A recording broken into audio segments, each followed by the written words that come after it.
আল্লাহ পাক আজকে আপনাকে হয়তো 1 কোটি টাকা দিয়েছেন, কালকে আল্লাহ না করুক 1000 টাকার জন্য মানুষের কাছে হাত পাততে বাধ্য করতে পারেন আল্লাহ পাক। এমনও কিন্তু দিন আসতে পারে, দিন সবার সবসময় সমান থাকে না।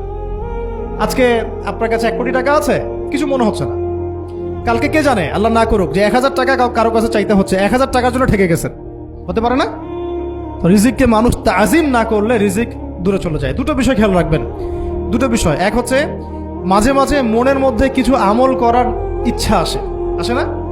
মনে হলো যে আচ্ছা একটু 10টা আয়াত পড়ি, মনে আসে না মাঝে মাঝে? এমন মনে হয় না?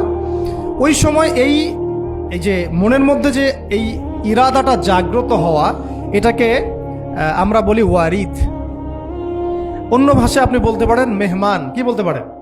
এটা আল্লাহর পক্ষ থেকে আপনার কলবের মধ্যে মেহমান হিসেবে এসেছে। এখন আপনি যদি আমলটা করেন, সেই মেহমান বারবার আপনার কলবে আসবে। যদি আপনি ওই সময় আমলটা না করেন, মেহমান চলে যাবে, মেহমান অসম্মানিত হলে পরে আর আসবে না। একইভাবে রিজিক আল্লাহ পাক দিয়েছেন, এর তাজিম যদি করতে পারেন রিজিক বেশি আসবে। রিজিকের তাজিম সম্মান করতে না পারলে রিজিক আসবে না, বেশি কমে যাবে। উসমান রাদিয়াল্লাহু আনহু সবচেয়ে ধনী ছিলেন না? কেন জানেন? কেন? এটা কি জানেন কেন ধনী ছিলেন? একে তো তিনি প্রচুর দান সদকা করতেন, এটা তো আপনারা জানেনই। আরেকটা জিনিস অনেকে জানে না, তিনি উটের পিঠে বসেছিলেন, কিছু একটা খাচ্ছিলেন, এই 2-1টা দানা পড়ে গেছে নিচে। উটের পিঠ থেকে নেমেছেন, নেমে সেই দানা উঠিয়েছেন, পরিষ্কার করেছেন, ধুয়েছেন, আবার খেয়েছেন। তার এই 2-4টা দানার কোনো কিন্তু মানে পরোয়া না করলেও চলে, তার প্রচুর অর্থ সম্পদ আছে। এত অর্থ সম্পদ যে তাবুক যুদ্ধের দিন 30,000 সেনাবাহিনীর দায়িত্ব নিয়েছেন। 30,000 সেনাবাহিনীর দায়িত্ব নিয়েছেন। সেনাবাহিনী যাবে, থাকবে, খাবে, তাবু টাঙাবে, সব দায়িত্ব তার। 30,000 সেনাবাহিনীর দায়িত্ব নেওয়া কি চারটাখানি কথা? তো এই সাহাবী এই কয়েকটা খাবারের দানা উঠিয়ে খেলেন। নবী সাল্লাল্লাহু আলাইহি ওয়াসাল্লাম বলেছিলেন যে তোমাকে আল্লাহ পাক রিজিক বাড়িয়ে দিবেন না কেন? তুমি রিজিকের যে তাজিম, যে সম্মান তুমি করো, এর বদৌলতে আল্লাহ পাক তোমাকে বেহিসাব রিজিক দিবেন। দুইটা বিষয় খেয়াল রাখবো। আমলের মেহমান হৃদয়ের মধ্যে আসলে তাকে ফিরায় না দেওয়া, তাহলে সেই মেহমান কিন্তু আর আসবে না। মেহমানকে মূল্যায়ন করলে মেহমান বারবার আসবে ইনশাআল্লাহ। আর রিজিকের তাজিম না করলে রিজিক কিন্তু আপনার ঘরে বেশি বেশি আসবে না। এমনি তো হারামের যুগ, এমনি সুদের যুগ, এমনি ঘুষের যুগ। অলমোস্ট এভরি ফ্যামিলি সুদখোর এখন, অলমোস্ট এভরি ফ্যামিলি। মেয়েরা স্পেশালি যারা শাশুড়ি টাইপের, আপনারা মাইন্ড করেন না, তাদের সাইকোলজি যে এতই নিচে নেমে গেছে এখন যে আমার মেয়ে জাহান্নামে যায় যাক, হ্যাঁ আমার মেয়ে জাহান্নামে যায় যাক, সমস্যা নাই, দুনিয়াতে সে যেন ভালো থাকে। এটা কেন বললাম? একটা সুদখোরের ঘরে তুলে দিতে সে দ্বিধাবোধ করতেছে না, একটা দুর্নীতিবাজের ঘরে তুলে দিতে দ্বিধাবোধ করতেছে না, একটা ঘুষখোরের ঘরে তুলতে দ্বিধাবোধ করতেছে না, একটা মানে কি বলবো মাদক সেবী, ড্রাগ এডিক্টেড বা এই যে আর কি বলবো ফাসেক জালেম, এই ধরনের ঘরে উঠাই দিতেও সে দ্বিধাবোধ করছে না। 5তলা বাড়ি চাই আমার মেয়ে 5তলা বাড়ি থেকে সুখে থাকবে। এই যে সুখের ডেফিনেশন এখানে দিয়েছেন আপনারা। এই জন্য কত হাজার হাজার মেয়ের জীবন নষ্ট করে দিয়েছেন আপনারা। আমার কথা মাইন্ড করে না, হাজার হাজার মেয়ের জীবন মায়েরা নষ্ট করে দিয়েছে, শুধুমাত্র মেয়েদের দুনিয়াবি সুখ এর সংজ্ঞাটা বুঝতে ভুল করার কারণে। এর নাম যদি সুখী হইতো, তাহলে অমুসলিমরা সুখী না কেন? পশ্চিমারা সুখী না কেন? ওরা আত্মহত্যা করে কেন? এভাবে মেয়েদের জীবন নষ্ট করেছে। অথচ অল্প যদি হালাল রিজিকও হতো, আল্লাহ পাক তাকে বরকত দিতেন, সুখে থাকতো। আল্লাহ পাক আপনাদেরকে রিজিকের মূল্য বোঝার, তাজিম করার তৌফিক দান করেন, আমিন। অনেক ভিতরে চলে যাচ্ছে আমি, সময় আমাদের হাতে আরো শর্ট হয়ে আসতেছে। তো এখানে একটা কথা বলে দিব যে রিজিকের প্রসঙ্গ যেহেতু আসছে, যে হালাল খেতে হবে আমাদেরকে, হারামের দ্বারস্থ হওয়া যাবে না। আপনার স্বামী যদি হারাম খায়, আপনি স্বামীকে বুঝান, তাকে ওই চাকরি ছেড়ে দিতে আপনি উৎসাহিত করেন। আমি আপনাদেরকে একটা অনেস্টির সাথে একটা কথা বলি, যত এই যে প্রশাসনে যত ঘুষখোর আছে, ঠিক আছে, যত দুর্নীতিবাজ আছে, যত মাদক সেবী আছে, মাদকের ব্যবসায়ী আছে, যত সুদখোর আছে, এরা সবাই কেন এই খারাপ কাজগুলো করে জানেন? তার স্ত্রীকে ভালো রাখার জন্যে, তার মাকে ভালো রাখার জন্যে, তার সন্তানদেরকে ভালো রাখার জন্য। তাহলে স্ত্রী হিসেবে, সন্তান হিসেবে, মেয়ে হিসেবে আপনি বলবেন যে আমাদের এইসব ভালোর দরকার নাই আব্বু, হে আমার প্রিয় স্বামী, আমার এসব ভালোর দরকার নাই। হে আমার ছেলে, আমার এসব ভালোর দরকার নাই, তুই হালাল পথে থাক, ওইখানে তুই আমাকে ডাল ভাত খাওয়া, আমি খুশি আছি। এইভাবে আপনারা তাদেরকে মোটিভেট করেন, দেখবেন সমাজে হারাম কমে গেছে ইনশাআল্লাহ। আর হারাম খাওয়া এই ছেলে মেয়েগুলোও কিন্তু মানুষ হবে না। হারাম খাওয়া যে ছেলে মেয়েগুলো রক্ত মাংস করে উঠছে, এরাও কিন্তু মানুষ হবে না। আল্লাহ পাক আমাদেরকে হালাল খাওয়ার তৌফিক দান করেন, এবং হালালের জন্য আপনাদের ভূমিকা অনেক বেশি। আমরা উত্তরবঙ্গ সহ দেশের বিভিন্ন জায়গায় সফর করে যেটা দেখেছি, যত সুদী এনজিও আছে না, এনজিওগুলোর মধ্যে মহিলাদের নামই বেশি, জানেন? মহিলাদের নাম বেশি সুদী এনজিওতে। তো এই দাওয়াতগুলো আমরা মা বোনদেরকে দিতে চাই যে কোন অবস্থাতে যেন হারাম রিজিকের দিকে আপনারা না ধাবিত হন, এবং রিজিকের তাজিম করেন, পরিবারের মধ্যে হৃদ্যত ভালোবাসা বজায় রাখেন, একে অপরকে বিশ্বাস, সম্মান এবং শ্রদ্ধা করেন। ইনশাআল্লাহ তাআলা আপনাদের পরিবারও সুখী হবে, রিজিকও সুন্দর হবে এবং রিজিকে বরকত হবে ইনশাআল্লাহ। এরপরে আমি আর দু একটা পয়েন্ট নোট করেছি, বলে শেষ করে দিচ্ছি যে এটা স্পেশালি আমি আমাদের ওইসব দিনই বোনদেরকে বলতে যাচ্ছি যে বোনেরা এখনো বিয়ে শাদী করেন নাই। সেটা হচ্ছে যে বিয়ে করার আগেই দিনের বেসিক লেখাপড়া শেষ করেন। এত পাগল হওয়ার দরকার নেই। চরিত্র হেফাজত হচ্ছে না, রোজা রাখেন, ঠিক আছে? দিনই পড়াশোনা আগে শেষ না করে বিয়ে করতে যায় না। বহু আলেমা যারা মাদ্রাসা লাইনের ছাত্রী ছিল, দিনই পড়াশোনা শেষ না করে বিয়ে পিড়িতে বসার কারণে কেরিয়ার ধ্বংস হয়ে গেছে।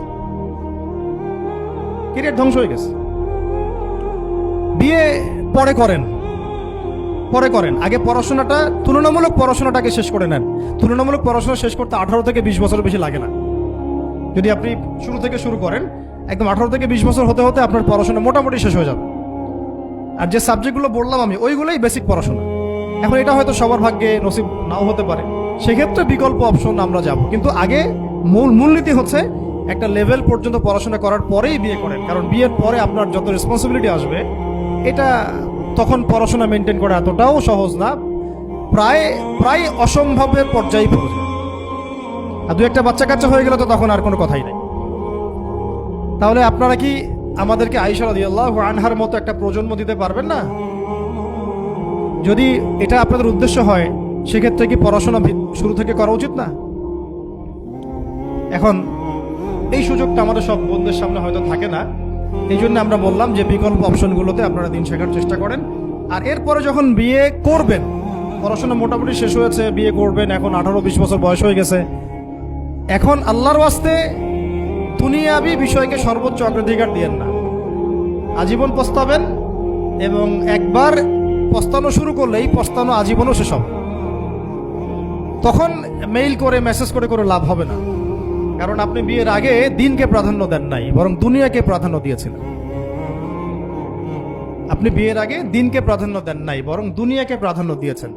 যখন আপনি সবসময় পরকালকে, আল্লাহকে, তার রাসূলকে প্রাধান্য দিবেন, দিনকে প্রাধান্য দিবেন, দুনিয়া আল্লাহই গুছিয়ে দিবেন। আর যখন আপনি দুনিয়াকে সর্বোচ্চ অগ্রাধিকার দিবেন, দিন আপনার কাছ থেকে দূরে সরে যাবে। দিনের একটা গায়রত আছে, একটা ব্যক্তিত্ব, দিনের একটা স্বতন্ত্র গায়রত আছে, সে সবার কাছে ধরা দেয় না। যেটাকে মূল্যায়ন করে তার কাছেই দিন আসে, যেটাকে মূল্যায়ন করে না তার কাছে দিন আসে না। দিনদার ছেলেকে প্রাধান্য না দিয়ে বিয়ে করতে যায় না, জীবনটা ধ্বংস হয়ে যায়। হ্যাঁ, আমি বলছি না দিনদার ছেলে মাদ্রাসাতেই থাকে না, ইঞ্জিনিয়ার লাইনেও থাকতে পারে, ডক্টরও হতে পারে, ইঞ্জিনিয়ারও হতে পারে, কিন্তু এটা বাহ্যিকভাবে এটাকে জাস্টিফাই করাটাও ডিফিকাল্ট। কিছু ক্রাইটেরিয়া দেখে আপনি একটু আন্দাজ করতে পারেন, পুরোপুরি হয়তো কখনোই বুঝতে পারবেন না। সেটা হচ্ছে দিনের প্রতি তার ফিকির কেমন, দিন নিয়ে তার কাজ কেমন, তার লাইফস্টাইল কেমন, তার পরিবার কেমন, কোন পরিবেশে সে বড় হয়ে উঠেছে, তার একাডেমিক্যাল সার্টিফিকেট কেমন, তারপরে তার দাওয়াতের মেহনতে অ্যাক্টিভিটিস আছে কিনা, বা ব্যবসা হালাল কিনা, বা চাকরির হালাল কিনা, নামাজ ঠিক আছে কিনা, তার মধ্যে সুন্নাহ আছে কিনা। এগুলো কিছু বাহ্যিক সাইন, যেগুলো দেখে আমরা একটা আইডিয়া নিতে পারি। তারপরে বলবো যে এখানে 100% আপনি এনশিওর হতে পারবেন না, ওইটা আল্লাহ পাকের হাতে। ওইটাও যদি এনশিওর করতে চান, তাহলে কি করতে হবে? তাহলে নিজেকে দিনদার হতে হবে। আমি নিজে যদি ভালো দিনদার হই, তাহলে ইনশাআল্লাহ আল্লাহ পাক আমাকে দিনদার স্ত্রী দিবেন। নিজে দিনদার না, তাহলে কি রেডিমেড দিনদার ছেলে আসবে? কখনোই আসবে না। দোয়া করতে হবে, রব্বানা হাব লানা মিন আজওয়াজিনা ওয়া যুররিয়াতিনা কুররাতা আ'য়ুন ওয়াজআলনা লিল মুত্তাকিনা ইমামা। দোয়া করতে হবে, যে রব্বি হাবলি মিনাস সালিহিন, রব্বি হাবলি মিন লাদুনকা যুররিয়াতান তাইয়্যিবা ইন্নাকা সামিউদ দুআ। এই বিষয়গুলো দেখে খেয়াল রাখবেন। আর শরীয়তের মেজাজ মাথায় রাখা। শরীয়তের মেজাজের কথাটা আজকে এই জন্য বলছি যে আমরা আমাদের দেশে যে প্রবলেমটা দেখি, ইসলামের পূর্ণাঙ্গ বিষয়গুলো মানুষ মাথায় রাখতে চায় না। ইসলামে যেমন নামাজ, রোজা, হজ, যাকাত আছে, ইসলামে কিন্তু দাওয়াত, তাবলিগ, জিহাদও আছে, তাই না? ইসলামে কিন্তু শরিয়া আইনও আছে, হুদুদ, কিসাস আছে, ইত্যাদি আছে। আমাদের সমাজে দেখেন নামাজ শব্দ পরিচিত কিন্তু কিসাস শব্দ পরিচিত না। কিসাস মানে কয়জন জানেন যে কিসাস শব্দ অর্থ কি? অনেকেই জানে না। কিন্তু কিসাস একটা কোরআনের একটা ফান্ডামেন্টাল বিধান যে কেউ যদি আপনার চুরি করে হাত কেটে ফেলতে হয়, কেউ যদি ব্যভিচার করে বেত্রাঘাত করতে হয়, বিবাহিত হলে রজম করতে হয়, কেউ যদি মুরতাদ হয় তারও মৃত্যুদণ্ড শাস্তি আছে, কেউ শাতেমে রাসূলকে গালি দিয়েছে তারও মৃত্যুদণ্ড আছে। এরকম অনেক বিধান আছে, হুদুদ এবং কিসাস আছে। হত্যার বদলে হত্যা, চোখের বদলে চোখ, জানের বদলে জান। আমাদের সমাজে এগুলো পরিচিত না। নামাজ পরিচিত কিন্তু, তাসবিহ তাহলিল পরিচিত, ঠিক আছে? এরকমই সমাজেও বহু বিবাহ এটা অপরিচিত। হ্যাঁ, আপনি একটা বিয়ে করে বাইরে 4টা 5টা 6টা মেয়ের সাথে খারাপ সম্পর্ক করলে সমাজ এটাকে প্রমোট করে, এটাকে কাছে আসার গল্প নাম দেয়। কিন্তু একটা মেয়ের পুরো জীবনের রেসপন্সিবিলিটি আপনি নেবেন হালাল ভাবে, তখন সমাজ আপনাকে বাঁকা চোখে দেখবে এবং বিতর্কিত করবে। আমরা এখনো ওই ইসলামের ওই মেজাজে যাইতে পারি নাই। আমার মেয়েকে বড় করার সময় এটা তার মাথায় ছোট থেকে দেওয়া উচিত যে হ্যাঁ, ইসলামে কিন্তু বহু বিবাহের ব্যাপারও আছে, ওকে ওইভাবেই ওই মেজাজেই বড় করা উচিত। এখানে আরেকটা প্রশ্ন আসতে পারে যে এটা তো ঐচ্ছিক। অবশ্যই ঐচ্ছিক, কেউ চাইলে করতে পারে, কেউ চাইলে নাও করতে পারে, সবার উপর এটা ফরজ না, কখনোই না। এবং এটাকে আমরা বড় স্কেলে এটাই সুন্নত এটাও বলতে পারবো না। ওইটা একটা নির্দিষ্ট প্রেক্ষাপটে অ্যাপ্লাই করার বিষয় ছিল। এবার উহুদের যুদ্ধ হয়ে গেছে, অনেক মেয়ে এতিম হয়ে গেছে। এখন এই মেয়েগুলো দায়িত্ব কে নিবে? বহু বিবাহের ব্যাপারটাতে আসলো তখন সূরা নিসার আয়াত যে তোমরা এখন পছন্দ হলে মাসনা সুলাসা রুবা করতে। এটা কাউকে ফরজ করা হয় নাই, কার উপরে ফরজ করা হয় নাই। যার সামর্থ্য আছে তোমরা করতে পারো। খালাস, ওই মেয়েগুলোর দায়িত্ব নিয়ে নেওয়া হলো রাষ্ট্রীয়ভাবে, এবং তারা সম্ভ্রম পেল, সম্মান পেল, গার্ডিয়ানশিপ পেল, তাদের সমস্ত অধিকার ফিরে পেল। এটা ইসলামের একটা বিধান আছে। একেবারে এটাকে বাদ দিয়ে এটাকে অস্বীকার করা, কুফরি করলে কিন্তু কোরআনের সাথে আপনার কুফরি হয়ে যাবে। আপনার নিজস্ব রুচিবোধ থাকতে পারে যে আমি এটাকে পছন্দ করি না, সেটা আপনার ডিসিশন, এটা কোনো সমস্যার কিছু নাই। এমনকি ইসলাম আপনাদেরকে বলেছে যে মেয়ের অনুমতি ছাড়া তাকে বিয়েও দেওয়া যাবে না। সবার নিজস্ব জায়গা থাকতে পারে, কিন্তু ইসলামের প্রত্যেকটা বিধানকে মাথায় রাখা যেটা ইসলামের একটা অংশ। না হলে আমরা অনেক সামাজিক সমস্যার সমাধান দিতে পারবো না। বাংলাদেশে এখন 6 লক্ষ মেয়ে আছে যারা এতিম, অবিবাহিতা, বিধবা, আরো বেশি। আমরা রাষ্ট্রীয়ভাবে তাদের কোনো ব্যবস্থা করতে পারবো না, সম্ভব না। এইখানে মেয়েদেরকে, যেহেতু মেয়েদের মধ্যে আমি কথাগুলো বলছি, এই জন্য আমি এই কথাটা টাচ করলাম যে ইসলামের পূর্ণাঙ্গ বিষয়গুলো আমাদের মাথার মধ্যে রাখা, যে আমাদের যেন এমন কোনো বিষয়কে অস্বীকার করে না বসি যেটা আবার আমাকে ইমান থেকে বের করে দিবে। আমার নিজের আমল না হতে পারে, আমি নিজে সেটা পছন্দ না করতে পারি, বা আমার মতামত থাকতে পারে, সেটা আলাদা ইস্যুস। কিন্তু ইসলামের বিধানগুলোকে আমরা কোনোভাবে যেন ডিনাই করতে না যাই, এটা আমাদের মাথায় রাখতে হবে। আর এটা সমাজের কল্যাণের জন্যই আল্লাহ রাব্বুল আলামিনের পক্ষ থেকে একটা এখতিয়ার দেওয়া হয়েছে। আর 2টা বিষয় বলে শেষ করে দিচ্ছি, সেটা হচ্ছে ওই যে ইলমের কথা বলেছিলাম শুরুতে, এর সাথে আমি আমার ব্যক্তিগত জীবন থেকে বলছি আর 3টা জিনিস ইলমের সাথে খুব বেশি কানেক্টেড, এটা মাথায় রাখবেন। একটা হচ্ছে আদব। একটা কি? আদব। আদব রক্ষা করতে না পারলে ইলম অর্জন করতে পারবেন না। তাই আদব রক্ষা করার জন্য আমাদেরকে ওই জেনারেল লাইনে পড়াশোনার মেজাজটা ত্যাগ করে আসতে হবে। আমরা ওইখানে যে মেজাজে পড়াশোনা করি, ওই মেজাজটা আমাদেরকে একটু কর্পোরেট হতে শেখায়। মানে আমি বেতন দিয়েছি 500 টাকা, আমি 500 টাকার ক্লাস পাইলাম না কেন, তাই না? মেজাজটা এরকম আর কি। অথচ এখানে ওস্তাদের দোয়া নেওয়ার জন্য আমাদেরকে সিরিয়ালে দাঁড়িয়ে থাকতে হবে। এটা হচ্ছে এই প্ল্যাটফর্ম, এটা হচ্ছে ওই অন্য জায়গা। এখানে একজন নবী হয়েও মুসা আলাইহিস সালাম যুগের পর যুগ হাঁটছেন এমন একজন ব্যক্তির সাক্ষাতের জন্য যিনি তার চেয়ে বেশি জ্ঞানী। তার নাম খিদর আলাইহিস সালাম, যিনি তাকে সাথে নিতে চাচ্ছেন না। তিনি বলছেন যে ইন্নাকা লান তাস্তাতিআ মাইয়া সাবরা, তুমি তো আমার সাথে ধৈর্য ধরতে পারবে না। কিন্তু মুসা আলাইহিস সালাম তারপরও চললেন, বারবার প্রশ্ন করলেন, কিন্তু শেষ পর্যন্ত সম্পর্ক কিন্তু নচ্ছেদ হয়ে গেল। মনে আছে কি? হাদিস সূরা কাহাফের কথা বলছে। তো এটা হচ্ছে এই ইলমের জায়গাটা এমন একটা ইলমের জায়গা যেখানে আদব রক্ষা না করলে ইলম পাওয়া যাবে না। আরেকটা বিষয় হচ্ছে তাসকিয়া, ইলম অর্জন করে ওস্তাদের কাছ থেকে দোয়া নেওয়া এবং আত্মশুদ্ধি অর্জন করা। মনের মধ্যে কোনো হিংসা না রাখা। আমাদের সবার এখন মনের মধ্যে যে হিংসা দিয়ে ভর্তি, হিংসাগুলোকে ছেড়ে দেন, মন বড় করে ফেলেন, আল্লাহর জন্য ছেড়ে দেন, হিংসা ত্যাগ করেন, গীবত করা বন্ধ করে দেন, অপবাদ দেয়া তো একেবারেই নিষেধ। পরশ্রী কাতরতা ছেড়ে দেন, মনটাকে একদম খালেস করে রাখেন। একদম সাহাবী সম্পর্কে নবীজি বলছেন, এই যে এখন যে সাহাবী ঢুকবে মসজিদে ও জান্নাতি। সবাই আগ্রহ নিয়ে বসে আছে, কে এসে ঢুকলেন জান্নাতি। পরের দিনও সেম কথা, এখন যে ঢুকবে সে জান্নাতি। সেম সাহাবী ঢুকলেন, পরের দিনও সেম কথা, এখন যে ঢুকবে সে জান্নাতি। সেম সাহাবী ঢুকলেন। এবার একজন সাহাবী কৌশল করে তার বাসায় গেলেন, দেখি তো কি আমল করে সে। তো দেখলেন তো রাত্রেবেলা তাহাজ্জুদে উঠতেছে না, এশার নামাজ পড়ে ঘুমায় গেছে, ফজরের নামাজে উঠলো। 3 দিন থাকলেন, 3 দিন সেম সেম। তখন তিনি বললেন, আচ্ছা ভাই, তোমার ব্যাপারে নবীজি এরকম মন্তব্য করেছেন, তোমাকে তো এমন কোনো খাস আমল করতে দেখলাম না। তো তিনি বলছেন, আচ্ছা একটা বিষয় হতে পারে, আমি অত বেশি আমল হয়তো করি না, কিন্তু আমি যখন ঘুমাতে যাই আমি সবাইকে মাফ করে দিয়ে ঘুমাই। মন ফ্রেশ, মনটা থেকে সব বের করে দেওয়া, এটা তাসকিয়া। এটা ইলমের সাথে সম্পৃক্ত। আল্লাহ পাক আমাদের সবাইকে এই বিষয়গুলো বোঝার তৌফিক দান করুন। আর এরপর আমি বলবো যে সন্তান প্রতিপালনে যত্নশীল হন, কারণ এরপরে তো আমাদের অ্যাসেট তারাই। এবং মেয়েদেরকে আমি বলবো যে আপনারা বেশি বেশি সন্তান নেবেন। কে শিখাইছে একটা বাচ্চা নিতে হবে, 2টা বাচ্চা নিতে হবে? এগুলো বোগাস কথাবার্তা পশ্চিমারা শিখাইছে। আর নবী সাল্লাল্লাহু আলাইহি ওয়াসাল্লাম কি বলেছেন? আমি সেই নারীদেরকে নিয়ে গর্ব করব যেই নারীরা বেশি বেশি সন্তান জন্ম দিবে। আমি আমার উম্মতের সংখ্যা নিয়ে গর্ব করব। হ্যাঁ, সবার ফিজিক্যাল কন্ডিশন এক না হতে পারে, কিন্তু এই মানসিকতাটা ত্যাগ করতে হবে যে আমার একটাই, 2টি সন্তানের বেশি নয়, একটি হলে আরো ভালো হয়। এসব পশ্চিমা তন্ত্রমন্ত্র বন্ধ করতে হবে। ঠিক আছে, এরপরে বলবো যে মিডিয়া দিয়ে, আচ্ছা, এই সন্তান প্রতিপালনের ক্ষেত্রে একটা কথা বলে দেই যে প্যারেন্টিং এর অনেক বই বাজারে বের হয়েছে, প্যারেন্টিং টিপস আছে। এই প্যারেন্টিংটা নিয়ে আলাদা ইনশাআল্লাহ একদিন সেশন করবো। এখানে অনেক কথা বলার আছে। সন্তান প্রতিপালন একটা শিল্প। সন্তান প্রতিপালনটা একটা শিল্প, খুব ধৈর্যের কাজ, সবরের কাজ, লেগে থাকার কাজ। সন্তানকে সময় দেয়া, ওর খাবারের দিকে খেয়াল রাখা, ওর মানসিকতার দিকে খেয়াল রাখা, ওর ফিজিক্যাল অ্যাক্টিভিটিস দিকে খেয়াল রাখা, ওর মানে আত্মা দূষিত হয়ে যাচ্ছে কিনা এটা খেয়াল রাখা, ওর ভালো একাডেমিক পরিবেশ নিশ্চিত করা, ভালো ওস্তাদ দেওয়া, ওর সাথে মেশা, ওকে আদর করা, অনেক কিছু আছে। এটা নিয়ে ইনশাল্লাহ আমরা একদিন আরেকটা সেশন করবো ইনশাল্লাহ। তো সন্তান প্রতিপালনের সাথে আমি বলবো যে প্রচলিত যে মিডিয়াগুলো, এই জি বাংলা, স্টার জলসা, এই যে পিছনে লেখা আছে যে অপসংস্কৃতি, এক কথায় বিজাতীয় অপসংস্কৃতি, এই মিডিয়াগুলো বাসা থেকে বন্ধ করে দেন। একেবারে টেলিভিশনের দরকার নেই বাসা। অনলাইনে আমরাও কিছু কিছু ক্ষেত্রে আসলে আমরাও অনলাইনের মধ্যে ডুবে গেছি।